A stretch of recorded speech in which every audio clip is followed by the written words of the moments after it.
you all for coming. My name is Simon. I'm the technologist here with the Language Resource Center.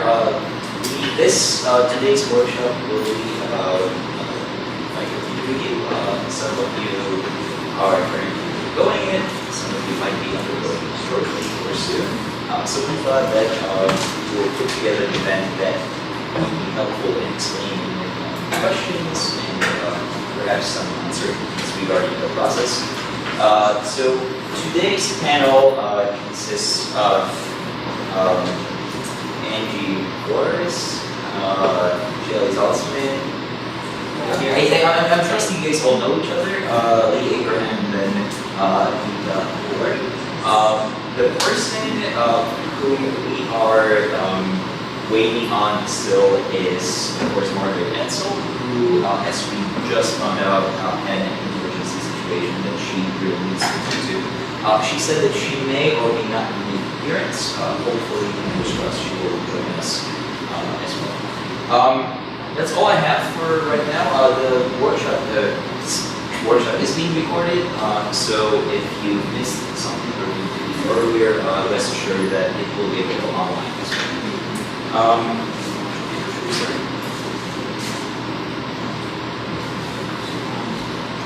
Hi, I'm Shelley Saltzman from the American Language Program. We're each going to speak for about 10 minutes, and if you would hold your questions to the end, we'll still have a lot of time for you to ask all those questions, but that way we can make sure that it makes sense. So, and we'll kind of divide a piece of the dossier to speak about. We'll very go for the mortgage loan and now. So, I have been asked to speak about writing a statement of teaching philosophy. So, the first question that should come to your mind, of course, is what is a statement of teaching philosophy? And it may sound scary, but it really isn't. It's just about how you teach and why you teach that. It's really just how and why. But both are important. So you don't want a teaching philosophy that just says what you do without explaining why you made the choice to do it that way. And you don't want a teaching philosophy that just recites the literature or gives us all the research without showing us how you implement it in your classroom. So that is your basis. So I'll give you, what is it? Yes, so I'm going to pass, Andy's going to pass out a handout so you can just take notes on that. It kind of gives you the guidelines and then this will be easier for you. So for example, this is an example. Let me just give you an example. I don't like classrooms with fixed seats or ones that demand that a teacher stand on a raised platform in front of the class. I prefer to sit with my students seated in a circle. Sometimes I do not even use chairs. Is that a how, a why, or a how and why? It's a how. It's just a how. That's the only thing. It just says, I don't use fixed chairs. And that's what you know, because we do one kind of an image of your classroom, but that's not the why. So that's not that you should then have 2 pages on research results about this, but rather incorporated in. So here's a revision. Seating arrangements have a profound effect on the effectiveness of communication, both between the teacher and students and amongst the students themselves. That is why, for conversation and interactive activities involving only voice, I arrange the seats in a circle. The circular configuration encourages student participation as the students are in a position equal to that of teachers. As such, it is more difficult for them to rely on the teacher to cues or for the teacher to carry the conversation.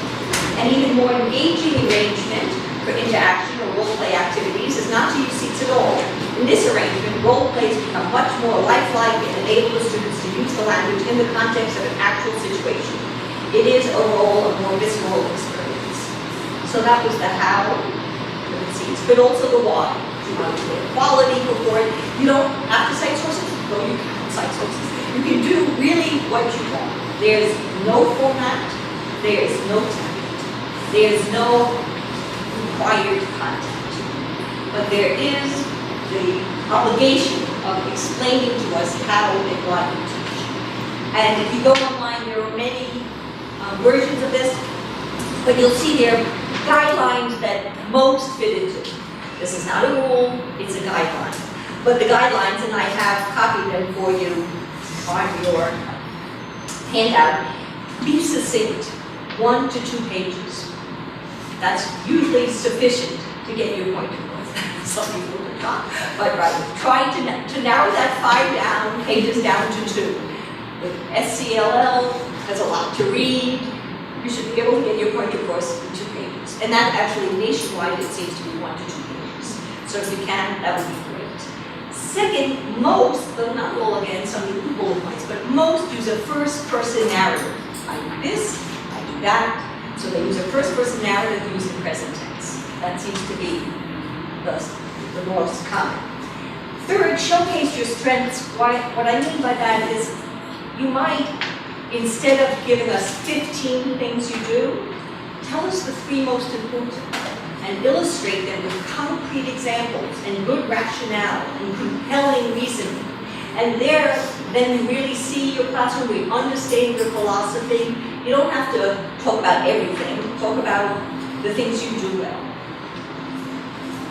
And if you are going to mention research, which is great, and we encourage you to do so, or theory and things, we would prefer not to see paragraphs just summarizing the research. What is interesting is the implementation of that research to your particular classroom. You want to be as concrete and almost, you want it to be unique. So if you forget your copy of your statement on the copy machine, someone can pick it up and say, oh, you forgot it, and they'll know who it goes to. If it's just a lit review, it could be anyone. You have no idea. So you really want us to be able to see it to your particular classroom. So let us see it, make it unique and memorable. And one big thing that a lot of people sometimes have trouble with is ensuring consonance among the parts. And what this means is your teaching philosophy is saying how and why you teach. Your observation is saying how you teach. And your student evaluations are saying how well you teach. They should triangulate the data. If you say, I believe in a student-centered classroom, and then the observers say, that was a very teacher-centered class I observed, right? Well, that isn't good. You want those 3 to reinforce each other.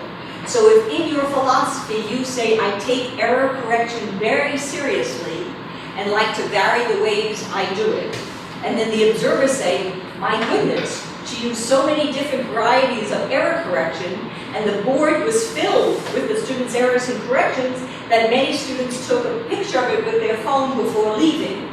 That's a good thing.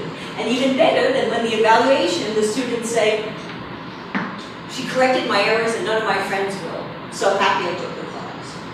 Then we have 3 that say the same. And that's what you're looking for. If you say, I want a non-threatening environment, and then the evaluations say, it wasn't scary at all. I didn't feel afraid to ask a question. Not scary, not afraid, non-threatening, beautiful. So that part of it is really important. You want to make sure that they all match. Okay? So now that you, I hope, have an idea of kind of what it should look like, you might wonder, well, how do I write it? And so that's kind of your second section. If you're not sure what your philosophy is, if this is your first review, or if you're just have changed paths and you've been teaching for a long while, but we hope will continue to reflect on your own teaching. That's the idea. It should be a reflection on why you teach the way you do. So the first thing is to reflect on your teaching. But other ways that help are speaking with colleagues, especially colleagues that you know teach differently. Because then, when you have to kind of justify to yourself why you don't do that, or why you be doing that, you get a better sense of what your values are. Another way is to observe classes, because teaching with speaking with colleagues is one thing, but you're not in their classroom. Ask to observe a class of someone who's teaching you're curious about. And you might do this within your own language group, but I would also encourage you to try to do it in a different department. Because once you're out of your department, you'll see that a lot of the things that you thought were self-evident truths may not in fact be, because different departments do things differently. So again, it's just giving you insight into the choices you make, right? The choices you make as a teacher do matter. You should also attend LRC workshops, conferences, read journals, so that you are familiar with trends as well as kind of the Bible of some things. And you might also reflect on your own language learning experience. When you learn the second language, because some of that guides what we do ourselves as teachers. What did you appreciate as a learner? What were you confused about? And that will help you kind of understand, just help you crystallize what your philosophy is. You can look online. There are many teaching philosophies online. Many, many, many. But the number of those on language teachers is much smaller. But there are a few. This is a link to the one at Ohio State, because they're Center of Teaching, and they have a few on language learning that I personally think are good, but you can do it. Another way to do it is to reread your student evaluations. Students see a lot of different instructors. So they may actually have more of a sense of how your style differs from someone else's than you do. And so if you notice that they're all commenting on, wow, it really brings culture into the classroom. I learned so much about the Spanish culture from this teacher. Spanish culture, you see, oh, culture. Then you realize that's something you bring to the classroom and something you might want to mention. And you can do value clarification. You know, there are ones online again that you can find easily, but you can also just answer some of these questions. Students learn best by, fill it in. By filling it in, you get a sense of it. So I've written a few more there, though my favorite is, if I had to choose a metaphor for learning, it would be, anyone? What's your metaphor for learning? Are you a sage on the stage? Are you a cheerleader? Are you a drill sergeant? They all have very different meanings. Are you an artist? So I encourage you to kind of explore your ideas and to look at, reflect on your teaching, come up with a philosophy, write it up, keep your audience in mind. So not too much jargon, explain things but only briefly so you can go on and proofread, and proofread again. Thank you.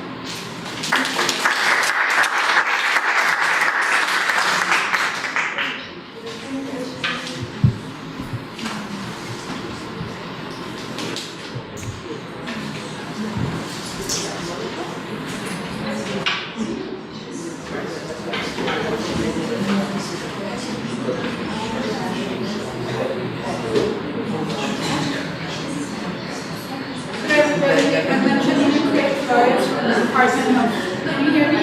Yes. Yeah. From the Department of Latin American and Iberian Cultures. And I'm here to share a little bit of classroom observations and what to expect if you haven't gone through the process yet. I apologize if I got my clicker, so I'm doing something that I do not advise to do while doing observation. Right? So first of all, the purpose, and it ties perfectly with what Shelley was saying, is that have always in mind the review guidelines that have been shared with you. And remember that in these guidelines, it's stipulated that class observation are one of the three components, together with the teaching philosophy, as Shelley was pointing out, and the student evaluations. And together with these three components, the review committee tries to assess the following. This is what we're looking for, right? One, evidence that the strategies used promote target language communication. That the strategies used to meet the needs of all learners. There is reflection of pedagogical goals as reflected in the work assigned for the students. That there are strategies for engaging students in cultural activities within the classroom and outside. And finally, that there is consonance, as Shelley was saying, between the pedagogical practices and the candidate statement of teaching philosophy. Okay? So this is all in the review guidelines. Okay? So a little bit about the process of the classroom observations. Each committee member needs to observe 2 classes. So Ideally, if everybody can combine their schedules, then you might only be observed twice. But unfortunately, sometimes the schedules of the committee members just do not come together. And I have been observed up to between 5 and 6 classes for one particular review, just because there was no point, So this is tried to be avoided, but it can happen. Okay? So the minimum will be 2, and it could be up to 6. Okay? Just so that you know, it could be a lengthy process. And then depending on each department, the observations of the classes can occur either in the fall or the spring. However, the SCLL only meets at the end of the spring, so the results and the review will not happen until the end of the spring, just so that you are aware. You might go through the whole evaluation in the fall, but you will not have any information about it till the end in the spring, actually in May or maybe June, okay? Just so that you know. And then normally the observations for the classes are scheduled after the second week of the semester, at least, right? Whether it's the fall or the spring, so that you have some time to get to know your students and they gel as a class, so that is not an issue. So it's normally after the second week, more or less. Then you will have a post-observation meeting with the committee, all the members plus yourself. Here is the opportunity to share observations about the classes, the dossier, and the student evaluations, right? So it's also a good moment, it's also a good moment here for you to convey to the committee if anything went wrong during the class that you didn't expect, that you would change something, that you were not happy with an activity, you planned it one way and it just did not work, but you would change it for the other. So this is really the time for you to, to explain, or the contrary, it was fantastic, I really like it, this was a great class. Also share, for example, if there was anything different in that class. This particular class, I had half of my students were sick, so obviously the dynamic was very different. Or they were more quiet than usual, or the reverse, it's just all over the place, and I think, So anything that is an anomaly, so that you can inform the community better, it's to your favor, and this is the space to do it. And then each reviewer will write his or her evaluations, pass them to the chair of the committee. The chair of the committee then passes to the chair of the department, and the chair of the department passes it on to Margaret Edsel and the committee for Standing Committee for Language. Then just a few things to consider. This might be very obvious, but I think it might be.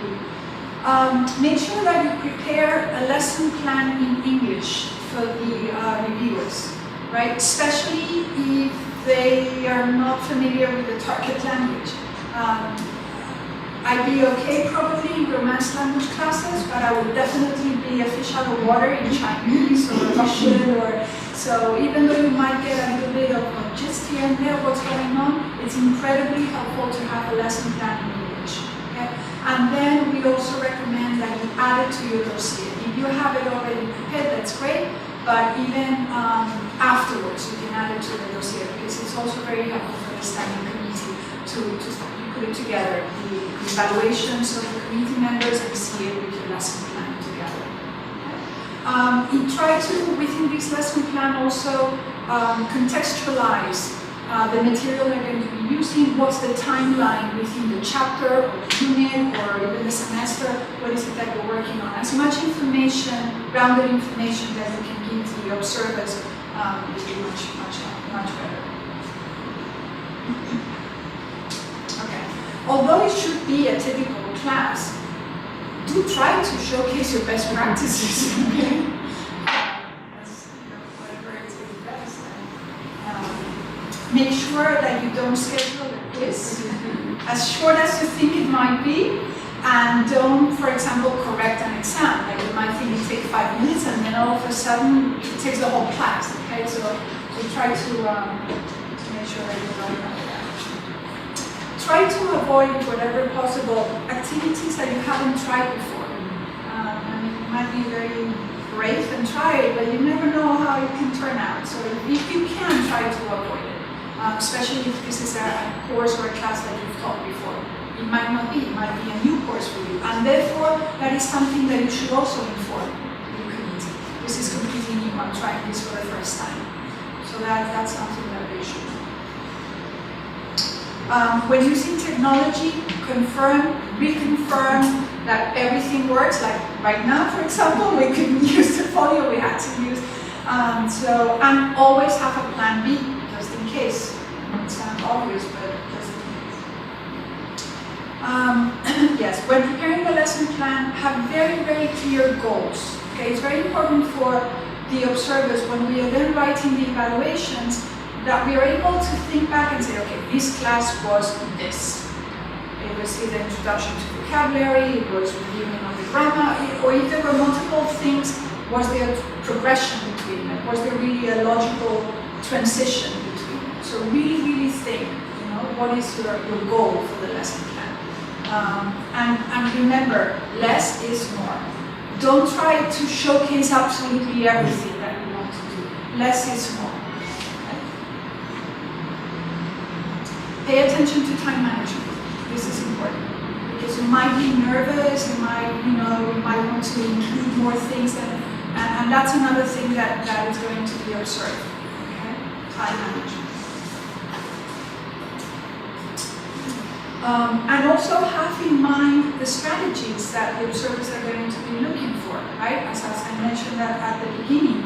Try to include a variety of different activities. Maybe they can go in a progression for more closed or open-ended or whatever it is that you do, but have this clearly and remember, this is to promote target language communication, make sure that you meet the needs of all learners, etc. So have all of these strategies in mind, right? Use the Blackboard and the PowerPoint points efficiently. I know that sometimes, especially in the use of Blackboard, is difficult, and I really encourage you sometime at the end of a class, right before you're going to be observed, take a picture of the Blackboard at the end of class and see how the students see it, because it is very, very different.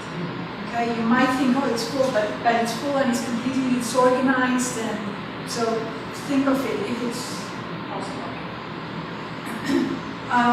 And also, I'm sorry, and before with the PowerPoints also, that is something that the observers are going to be looking to.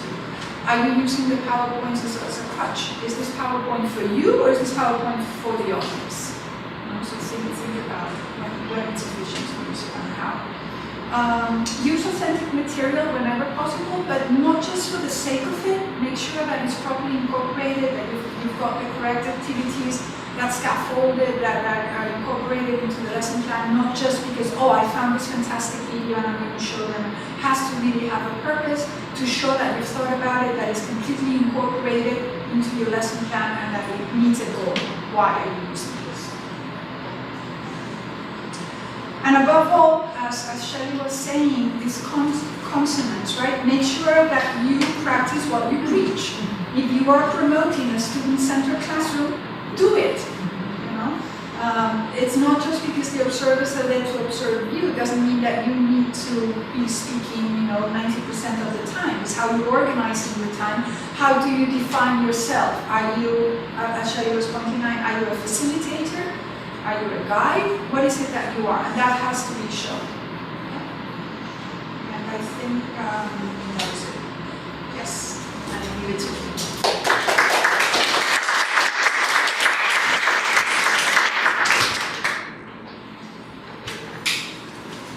So what you've seen so far is what you do well, how you do it in the philosophy, how you prepare to show what you do well in the actual class, and I get the fun part, I like to think, and that is, how am I going to document what I do really well?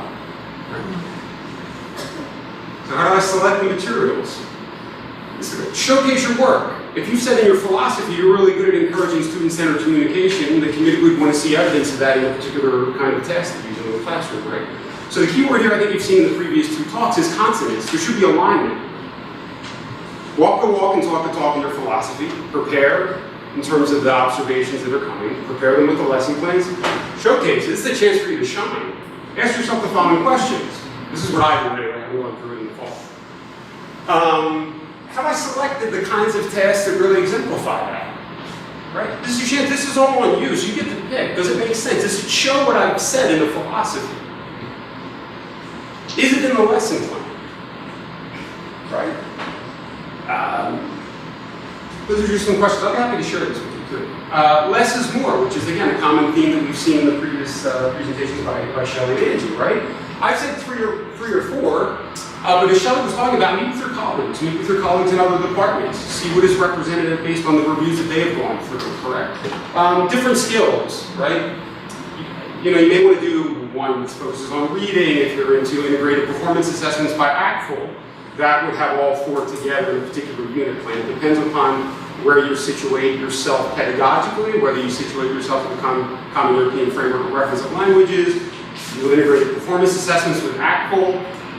But again, I think the committee and your department and the standing review lecture committee would want to see kind of a range of your best work. Different media, and I put lyrics, poetry, video clips, art, along those lines. Those are just some ideas. But again, I think the theme here would be less is definitely more. Angie touched on lesson planning, but I mean, again, everybody has a preferred template or preferred format. These are just some basic characteristics. Many of you are familiar with these, but the goals of the lesson, the sequence of activities, etc. So you want to show how the materials fit within the bigger picture, right? Which is also key for the committee that's going to be observing you. And again, these are the kind of processes we actually do every day, if you think about it. Right, so the kinds of processes that help your dossier are the decisions that go into preparing your classes on a daily basis. I'll move ahead briefly here to talk about addressing student evaluations. I prefer to look at it as student feedback. Sometimes evaluations tends to provoke some anxiety, but this is an opportunity for you to think about feedback. And so we're going to talk about the feedback at the end of the semester that you get through coursework. But you can actually, I do this too, you can do formative feedback throughout the semester and do minute papers at the end of each class, figure out what they're not understanding, figure out what they're learning and adjust accordingly, so that this kind of process, you don't have to wait until the summative evaluation at the end, you're getting feedback throughout the semester. So for this particular talk, we're going to focus on the evaluations that come through coursework and the standard evaluation form that all the language lecturers use. So this is what I particularly do. I think there tend to be three categories. There are things that we can change immediately, right? You can, maybe for some reason you didn't turn around. Students like immediate feedback, because that's actually, talking about the research is what Shelley talked about. The best kind of feedback is immediate feedback. You want to be able to turn it around as fast as possible. Maybe for some reason, things happen and you didn't get what you wanted to. That's something you can improve. Scheduling things differently. Maybe you did a little bit too many teacher-centered activities. Well, we just redesign the tasks and then do more group activities. Those are things you can do immediately. Those are things that we do from one class to the other. So that's one category of feedback based on the semester evaluations. There are things in your language programs that you may not be able to change. We have a midterm and final in Spanish. We can't dismiss the midterm and final. That's something that we cannot change, right? You may stipulate a certain number of quizzes. So that's a category that you may not be able to address for the dossier. And then if you teach certain courses every year, or there's a third category, and that is courses that you just have to look at the student feedback and say, I'm not going to be teaching this course again. I'm going to make a note of it. I'm going to keep notes on it, and the next time I teach the course, I will certainly be able to address that.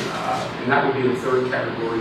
And then once you've categorized it, and I tend to take different highlighters or however you want to approach that, you can then begin to address them. And the thing that I would do next, what I did in the fall was, are there comments that are consistent across sections?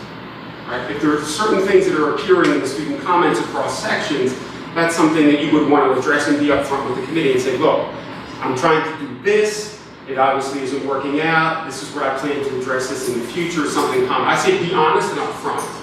And that's just my colleagues here may differ, but if the beauty of what we do as teachers is that we can always be continually improving what we're doing. So I think if the committee is going to be reading the same evaluations, your department committee is going to read them, be upfront, be honest. I think they just want to see that you're addressing some of the shortcomings and addressing the students' feedback. Because as Shelley and Angie were talking about, you do get important perspectives from students that we often don't consider. And that would be the other piece to keep in mind. For me, I'll give you an example from my own. Sometimes I tend to be a little too teacher-centered. So one of the things that I'm working on is getting more student-centered. But what does that mean? And that's the kind of challenge. How do you sequence those activities in ways that are meaningful, that align with your department's curricular objectives? And I think that would be kind of a rough overview or outline of both selecting the materials that showcase your best work and then reflecting on your students' feedback on the work that you have documented in the dossier. Okay, so I will turn it over to Jutta, who will kind of tie it all together.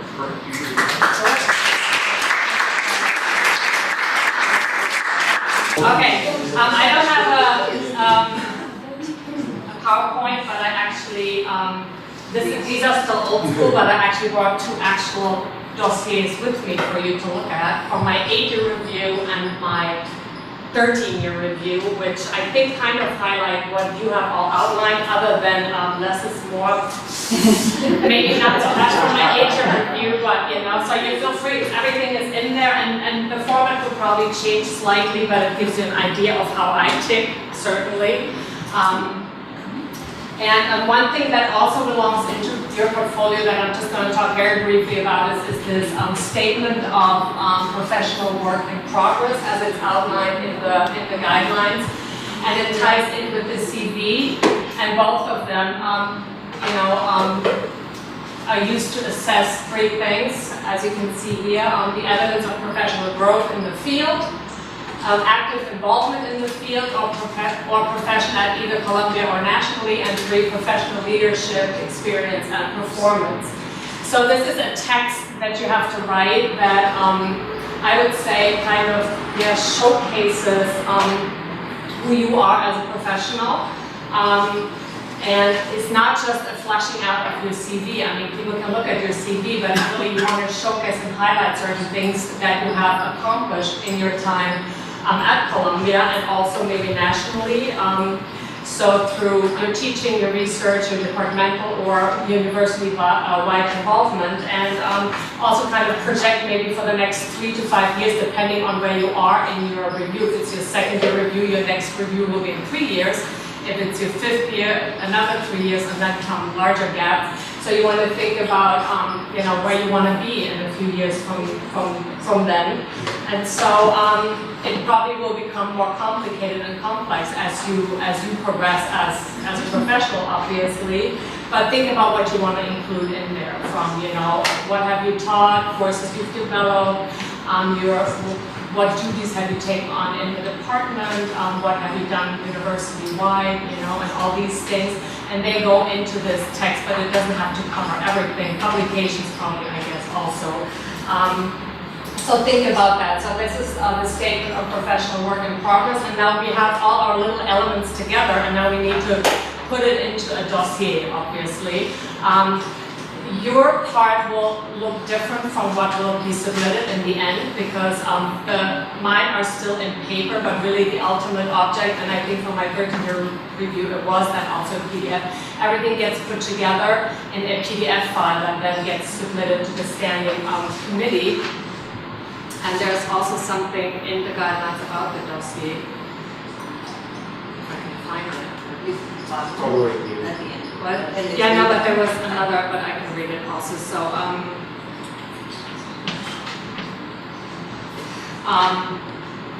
but there's another thing about the dossier where it says the dossier includes the CV, the statement of teaching philosophy, the statement of professional work in progress, and samples of course materials such as syllabi, handouts, and supplements. So that's what is really being asked for. And then, whoa, I do not know how to work this thing. It's okay. There we go. So this is what ultimately, will get submitted to the standing committee, part of which you will have no hand in because you're not going to see those things.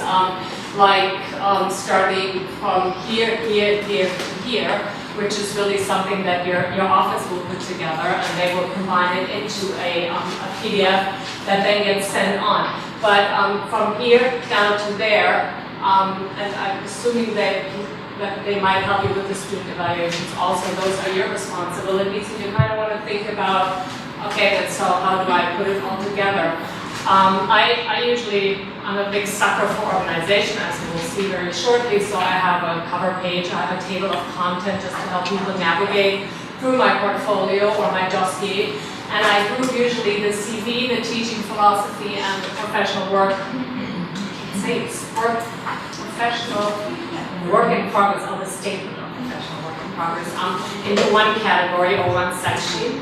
And then I have a section not in the 8th, but in the 13th year I included my observation lesson plans and materials.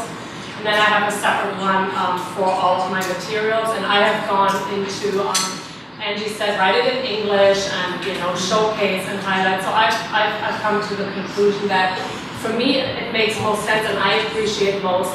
The more input I get, the better I can understand the person. So I showcase materials and context. So for example, a lesson or a topic that will spread over the course of several classes. I have a very lengthy, long and lesson plan with lesson goals, with context. And then I have all of my materials and handouts attached to it. And it's, I try to really showcase, like you all said, different skills, different media, and also ideally, if I go use the internet or watch a movie or so, and then it all kind of comes together, and try to limit it to certain, I try to hit every level that I teach, which is usually elementary through advanced. And if I already taught one class in the observation, I will not re-include it, in an effort to cut down. And then the student evaluations, of course, take a huge chunk of this portfolio, but we already talked about that. And then at the end, you can include publications. So if you have books that you've published, you might want to think about what you want to scan off the books, because it has to be a scan. And then conference and workshop presentations, I usually just do the PowerPoints, in little slides. And I try to also put in, include in my material something that I then go and talk about at conferences, because for me it's really mostly I talk about what I do in my classroom, and so I try to connect that too, so that they see, oh yeah, so and then she went and talked about that. That's helpful. And it can be a lot of work, but it is a lot of work, but it's also kind of fun putting it together and really seeing what you have done. I'm also a big fan of when you don't include everything, that you kind of have a cover page where you explain certain things. So for example, I do have a syllabi section, but a lot of our syllabi are a cross section, so I haven't really done them. So then I'm thinking, well, it's not really that interesting for me to put that in there. They're not mine, so I'll have a cover page and say, okay, syllabi. These syllabi are already given, so I haven't done them, so I'm only including those that I have developed. And so they know that there are other syllabi, and they know why I didn't include it. And so I'm also a fan of cover pages that precede actually my materials. But I think the more you can really show how your materials are connected in the dossier, the better it will be in the end. So I think that's pretty much it from me.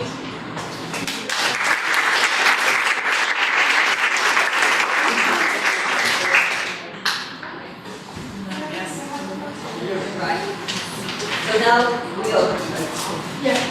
we'll open it up to Q&A. Of course, ask any of us, if you have. Yes, Alan? I have two questions. For whom? For whomever, if we wanted to observe a language teacher from a different department, what would be the best way to go about arranging that if you don't know them personally? You could easily contact me, and I can contact them, and they could, right? I think the best way would be to contact the language director of that department, and then he or she can spread the word. Yes, your desire. You can just do it directly to. I don't think that anyone will use it. No. But when they say no, that's okay too. You have someone else's, but No, but in case you don't know anybody in that department, I Right. think the best contact person would be the language director, and then from there. I have one more quick question for you, sir. I don't want to Lee. That's okay, wait. What are minute papers? You mentioned minute That's a papers. little bit, that's a different type of feedback. The Standing Committee on Language Lecturers in your department is not going to be probably interested in that, to be perfectly honest. But that would be the kind of feedback you would do at the end of the class just to kind of see where they are? It usually asks, what did you learn from this? Was there anything unclear? And it's just kind of immediate feedback to the teacher. Who correct at the end, and then the next class discuss any, if you see that the majority of students have a problem with X, you might. Or this is what we do, when we receive the homework, sometimes we can somehow see what were the difficulties of the students, so when you get back to the next class and say, here, I noticed that you had difficulties with this, or maybe I was not very clear, let's do some more practice and try to just clarify. Because it starts with feedback that we rely on. It gives you kind of a just-in-time feedback. Yes. Whether it's on the basis of assignments that you're correcting. So for direct questions, I ask them directly at the end of the classroom, or if I see very basic, Sure. I stop and say, well, am I not very clear? Please let me know what is not clear. I have a question for everybody, which is about the 8-year review. Because I don't know what happens in different departments, because my direct question is, when do people become senior lecturers? So that's my only question. It's like, I know there are guidelines from lecturer to senior lecturer. I know that in some departments is at the 8th year. Okay, so I want to hear what different people have to say about that. The possibility of being reviewed as senior lecturer comes at the 8th year. That is stipulated. So far, it cannot be done before. That can be thought about, but right now, as it is, it has to be at the 8th year. At least It's the 8th not, year. it's not automatic. No, I know it's not automatic, but I think as a lecturer, I wonder if we could have the information about what happens in other departments, because it feels like a mystery. Do you know what I mean? It's like, I'm interested in knowing when in other departments people become senior lecturers. Exactly. Is it at the 8th? Is it at the 13th? Is it at the 18th? I don't think any of the departments have rules like that. It's the only rule is that you can't be putting. Information, not No, but I'm saying, I think the only consistency is that it cannot happen before the 8th, except that some people are hired initially as senior lecturers. But if not, and some in different departments I have seen, I have seen it happen at 8 in that same department, another time it's 13, another time, so there is no set guideline. So does the university, is this information available to lecturers? Yes, but it's not a matter of a standard. It's from the 8th I year know. review on, you can be a senior lecturer, but it all depends on your trajectory.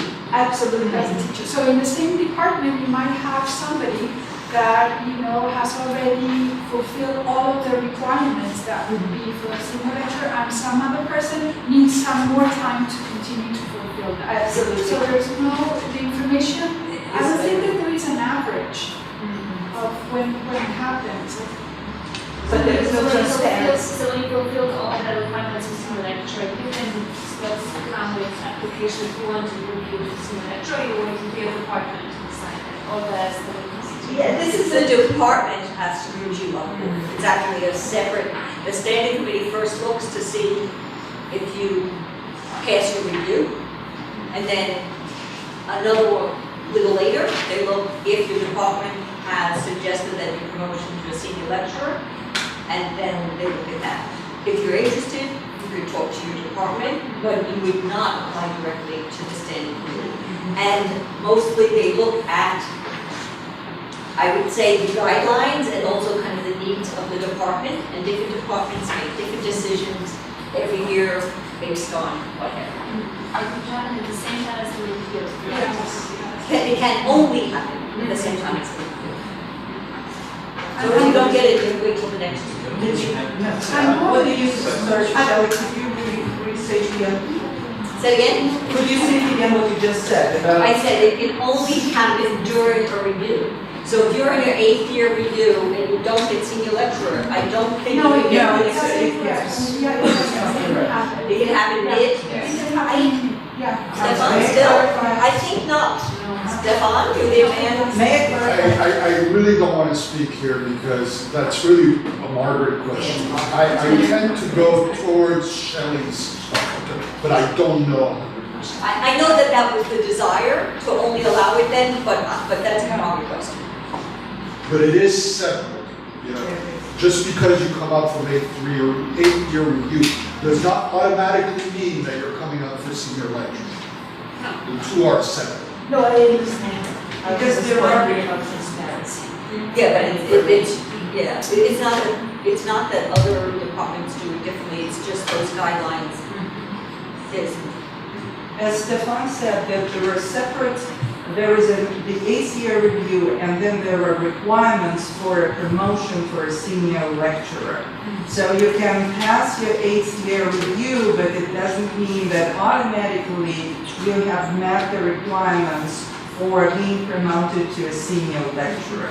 The promotion to a senior lecturer after the 8th-year review can happen at any, and that's what I don't know, any next review or in between reviews, but then you should meet the requirements for being promoted.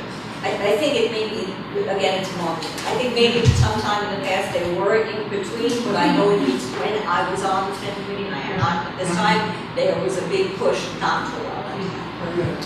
Sometimes it happens that chair writes a separate letter.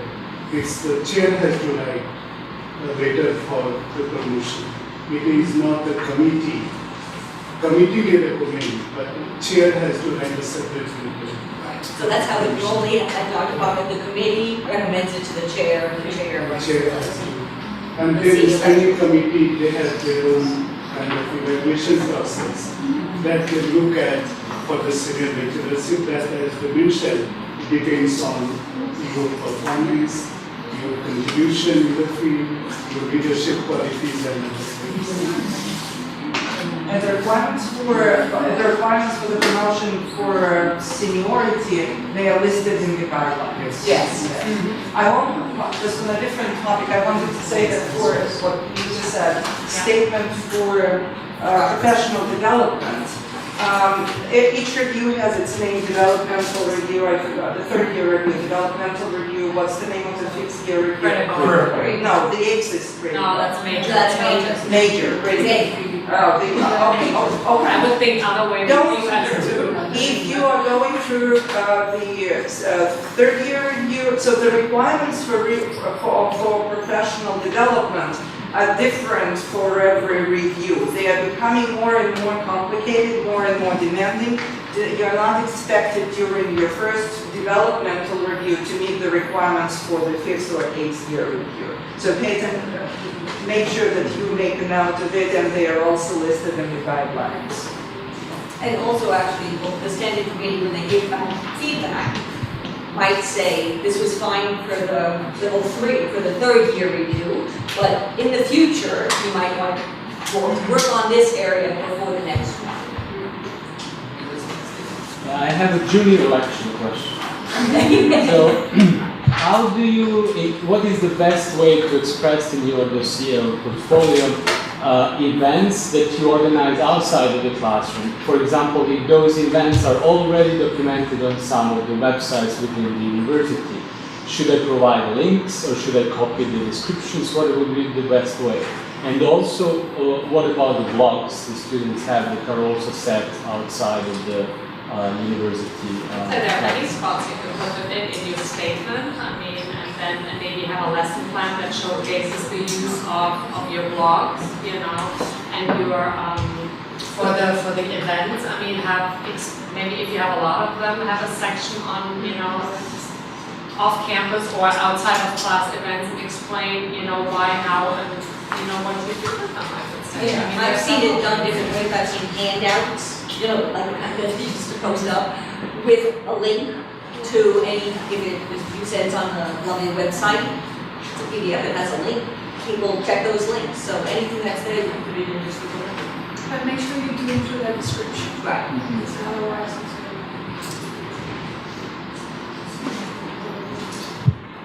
You emphasized keeping your audience in mind, and I think for some of us, people who've been here a long time, it's still a very mysterious question. I've been through several reviews, and the immediate review to me has always been something I understood and general people I know.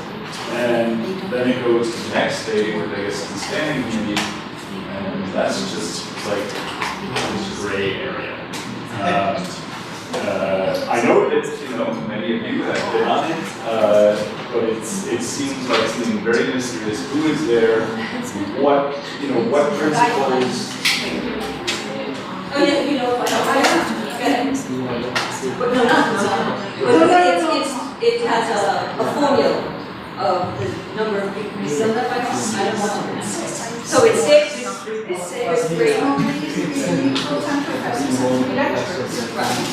But the full-time professors don't have to be from language. But one has to be. So you can have people on the standing committee who are full professors but not in language. Potentially physics. I never seen it. But I do.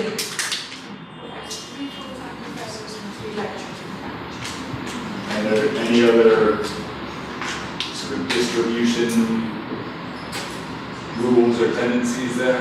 Well, isn't it that if it's someone from your department that you're not Right, excluded from the vote? you have to recuse yourself. You can see that they have a website where you see Right, it's on the the. names of What's your? so you can read about it. I think they have a policy. But that ratio is constant, and there, Margaret Edsel was there as a non-voting. Question in the back. I have another question. So there is some of us who are the solo language instructors. Yes. And we teach something besides language, something else, which are more content culture oriented courses. And for that purpose, we organize events that are not only language oriented, although all of them do have a language component in it, in order to promote our less commonly taught languages, in order to attract students, etc., etc. Should we express these in our dossiers? Are those events countable towards our review or against us? I don't think it would ever work against you, but I don't think it should be, and this is my personal, it should be proportionately, the focus has to be on language and language teaching, but if we do something to promote the culture of that, again, make mention of it, link to it, explain just as you did with your rationale on why you feel this is important, but the majority has to be on language. This is also, in the past, there have been people who have reinvented themselves and maybe their first love was literature and now they moved into language.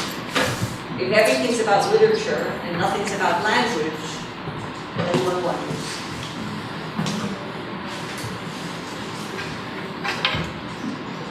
Other questions? Great. If they come to you, feel free to email us. Otherwise, Stefan has a question. I don't have a question. I'm just going to say, you are a community here. Talk to your peers. Talk to people who have gone through the review process before. Don't be afraid. This is not everybody is not hiding their things, and I'm not going to show you. People are here to share with you to help you along. So make sure you speak to people, express your concerns, express, what do you think? Should I be doing this? I think the more you communicate, the more you converse among yourself, the better your dossiers are going to be.